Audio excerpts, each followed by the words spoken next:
What is up, everybody? Welcome to the Ideal Auto Factory. Y'all keeping God first out there? I know I sure am. At least I'm trying to anyway. Now, here is my Fantasy 2 by Baola. And it has a fancy rear end. But we're not here to talk about the rear end today. We're here to talk about the ball diff. The Yokomo ball diff, to be very specific. And all of the details involved in how it applies to a drift car. Ever wanted to try a ball diff, or if you have one, this is the video for you.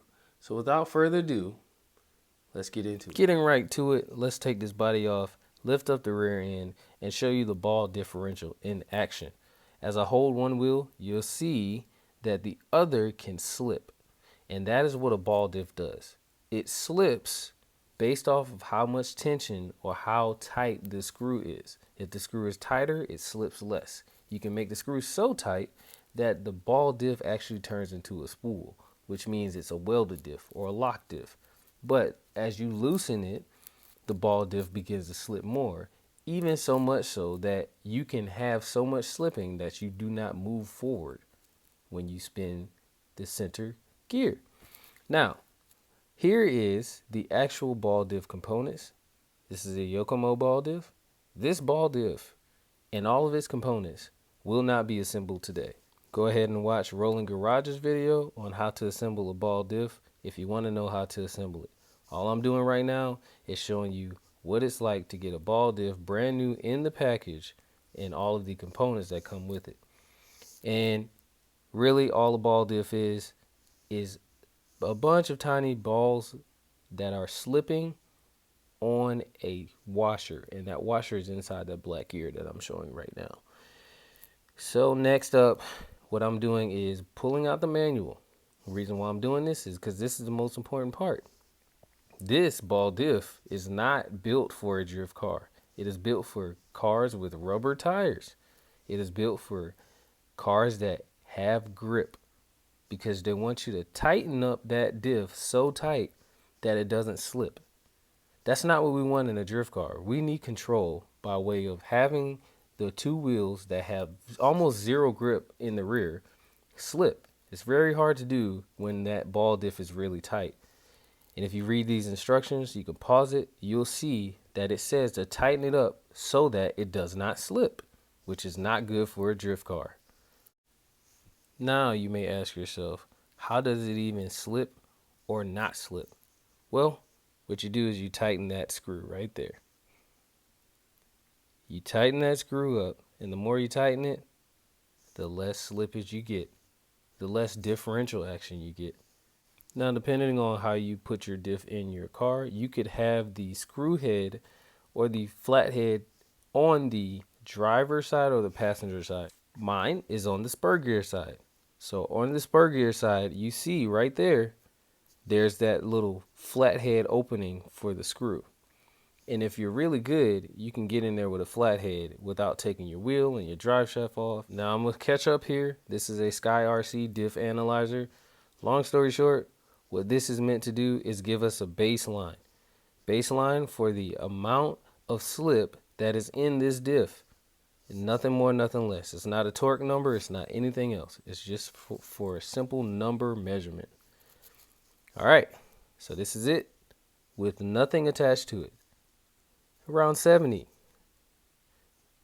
Now when we put it on the car, that diff, along with the tires and etc., we're getting a number around 160 on the right side or the non-spur side.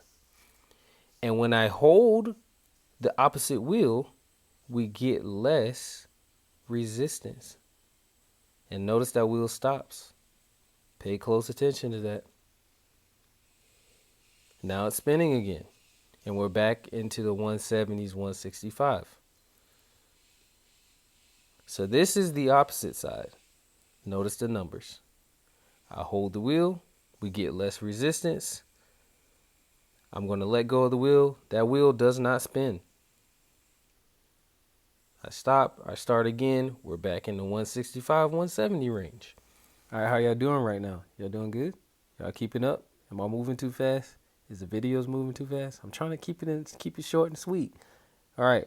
So right now, what I'm here to say is that diff analyzer, do not think the numbers mean good or bad. It's not a torque. It's literally just a very arbitrary number to represent a slip rating.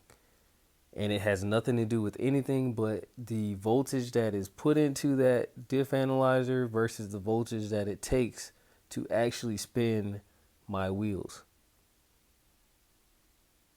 All right, back to the video.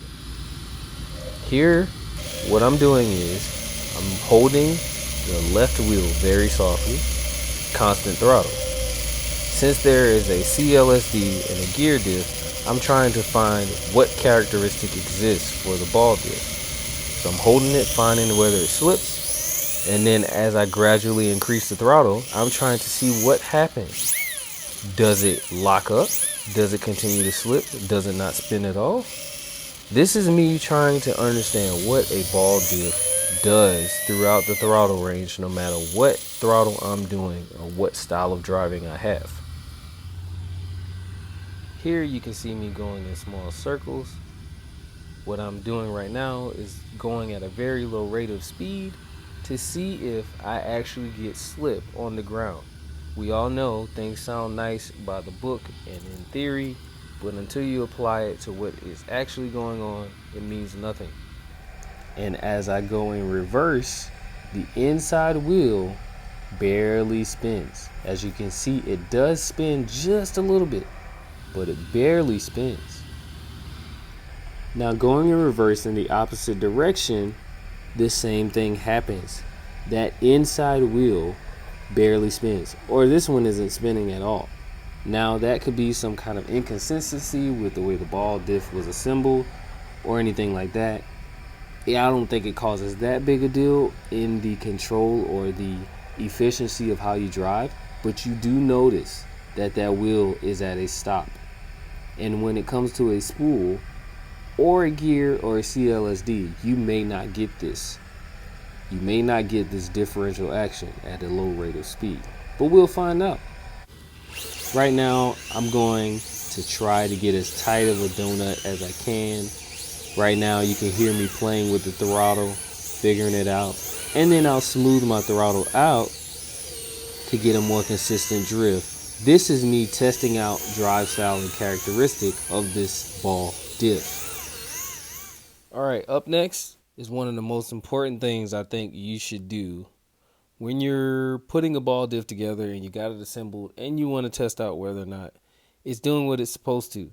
It's one thing to drive the car, feel it out, you know what I'm saying, drive it. As a drifter who has a garage and not so much of a track to attend to be around other drifters and tandem and everything, I would just like to point out that spending time with this ball diff, I've turned the screw a lot. I've tightened it. I've loosened it.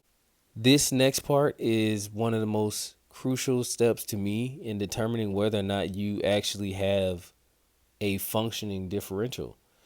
You could think in your mind that you have a drift car with a ball diff and it slips and things are easier, but that could be because you drive on carpet.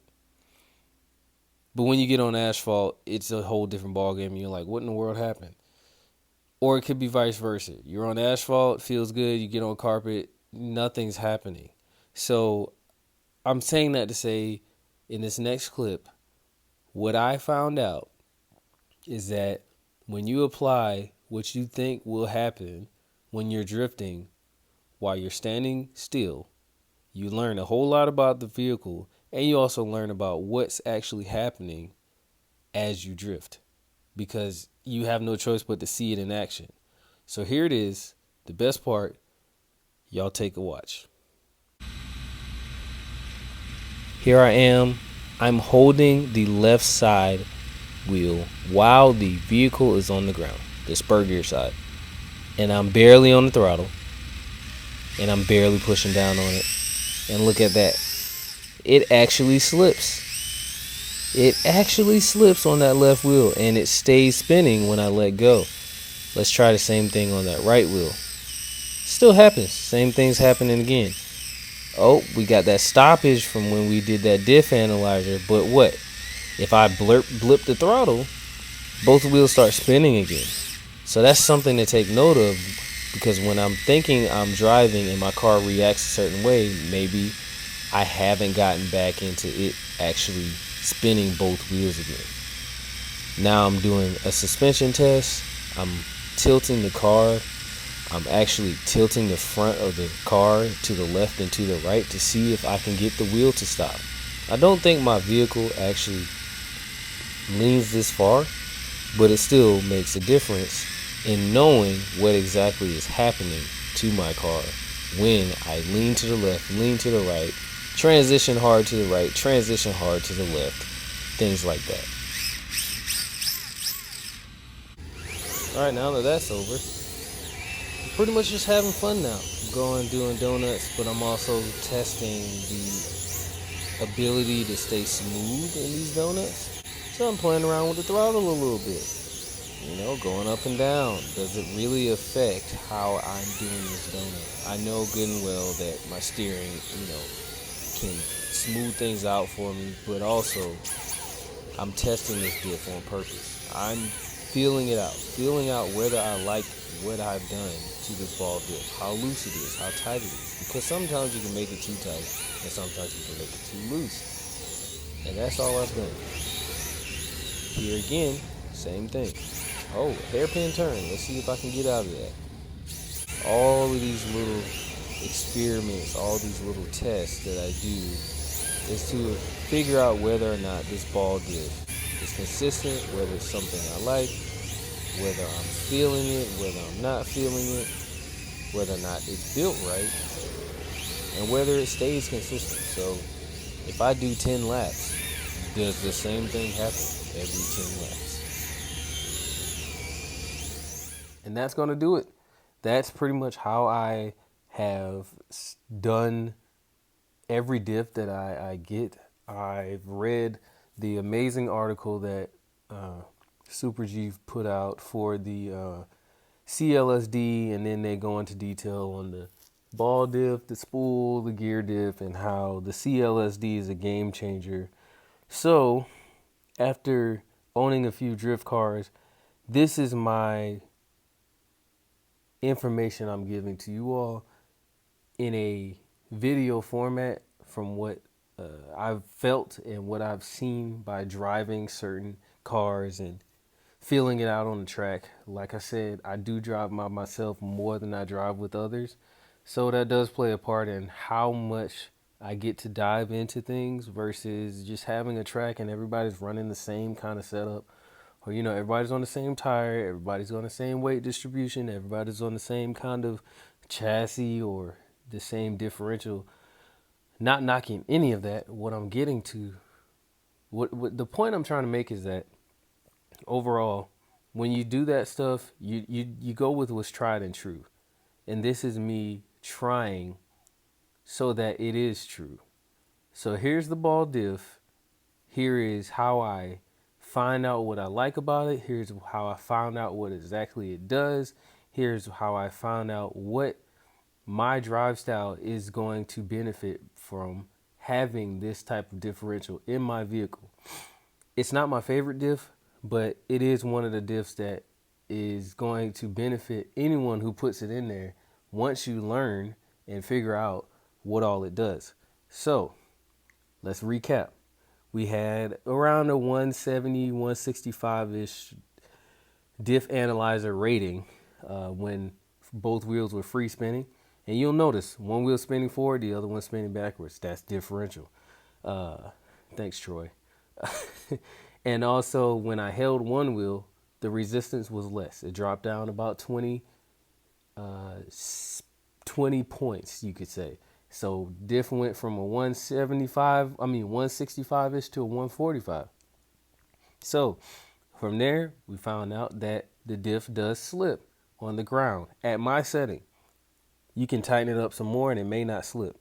But I will say this, if you tighten it up more and it's not slipping, you have a spool, which is one of the benefits of a ball diff. You get a spool and you get a differential, like open differential, all in one. It's just a matter of what surface you're on and how you want to tune it. So it's a tunable diff. Another good point to the ball diff. So from there, I would like to just say thank you for watching. Thank you for listening. Thank you for nerding out with me for a few. And now to the bonus footage that I think you'll love. And then I'm going to end the video. Keep God first. I'll catch you on the next one.